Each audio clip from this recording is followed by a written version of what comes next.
Hi అండి, welcome to JP sisters channel. ఈరోజు నేను మీకు బేసన్ బర్ఫీ చూపిస్తున్నాను.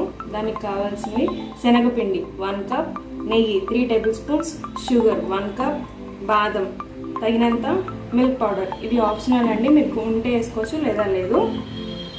బొంబాయి రవ్వ 2 టేబుల్ స్పూన్స్ పడుతుంది, జీడిపప్పు తగినంత, ఇలాచీ పౌడర్ కొంచెం ఒక 2 ఇలాచీస్ని అలా చేసుకొని పెట్టుకోండి.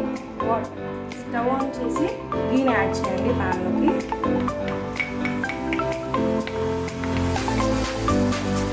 అది హీట్ ఎక్కిన తర్వాత శనగపిండిని యాడ్ చేసుకోండి.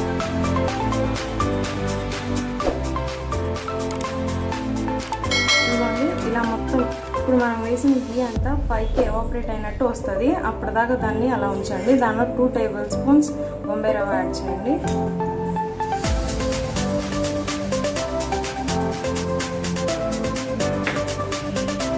మిల్క్ పౌడర్ ఉన్న వాళ్ళు యాడ్ చేసుకోండి. ఇది కూడా అంటే 2 టేబుల్ స్టవ్ ఆఫ్ చేసి పక్కన పెట్టుకోండి. ఇప్పుడు షుగర్ సిరప్ తీసుకుందాం. ఇవన్నీ ఇంకో పాన్ పెట్టి 1 గ్లాస్ వాటర్ కొంచెం హీట్ అయిన తర్వాత మనం తీసుకున్న 1 కప్ షుగర్ని యాడ్ చేస్తాం. షుగర్ సిరప్ రెడీ అయ్యే వరకు దాన్ని అంటే దిగులుగా వచ్చే వరకు కలుపుకుంటూ ఉండాలి. ఇదిగోండి, షుగర్ సిరప్ రెడీ అయిపోయింది. ఇప్పుడు దీనిలో ఇలాచీ పౌడర్ యాడ్ చేయండి. ఆ ఫ్లేవర్ అంతా ఈ వాటర్ పట్టేలాగా కలుపుకుంటూ ఉండండి. ఇదిగోండి, ఇప్పుడు రెడీ అయింది కదా. మనం రెడీగా పెట్టుకున్న మిక్చర్ని కొంచెం కొంచెం యాడ్ చేసుకుంటూ లమ్స్ లేకుండా కలుపుకోండి. ఇదిగోండి, చూసారు కదా, ఇలా మొత్తం అది షుగర్ సిరప్ అంతా మనం మిక్చర్ యాడ్ చేసిన దానికి బాగా పట్టాలి. ఇంకా దగ్గరగా అవుతుందండి. ఇంకా దగ్గరగా అయ్యే వరకు మీరు మీడియం ఫ్లేమ్లోనే వేపుకోండి. ఇదిగోండి, మొత్తం గట్టిగా అయిపోయింది కదా. ఇప్పుడు నేను ఆల్రెడీ రెడీగా పెట్టుకున్నాను. గీతో గ్రీస్ చేసుకున్నాను ప్లేట్కి. ఇప్పుడు దీనిలో సర్వ్ చేసుకోండి.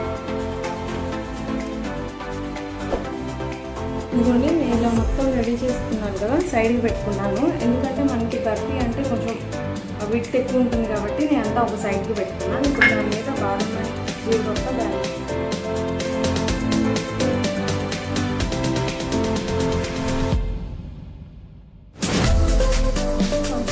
చేసుకొని సో అవి లోపలికి వెళ్తాయి, ఉడిపోకుండా ఉంటుంది. దీన్ని ఒక 30 మినిట్స్ సైడ్ పెట్టండి. అంటే చల్లారే వరకు, పూర్తిగా చల్లారితేనే మనకి బర్ఫీలా కట్ చేసుకోవడం కూర్చుంది. సో దీన్ని ఒక 30 మినిట్స్ సైడ్ ఇలా ఫ్రీజ్ అయింది కదా. ఇప్పుడు దీన్ని పీసెస్కి కట్ చేసుకోండి.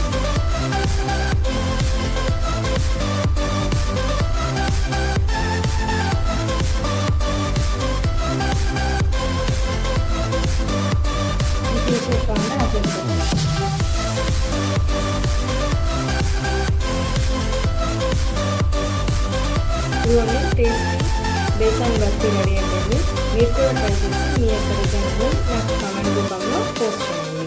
మీకు మా వీడియోస్ నచ్చినట్టయితే లైక్ చేయండి, షేర్ చేయండి. మరిన్ని ఇంట్రెస్టింగ్ వీడియోస్ కోసం సబ్స్క్రైబ్ చేయండి.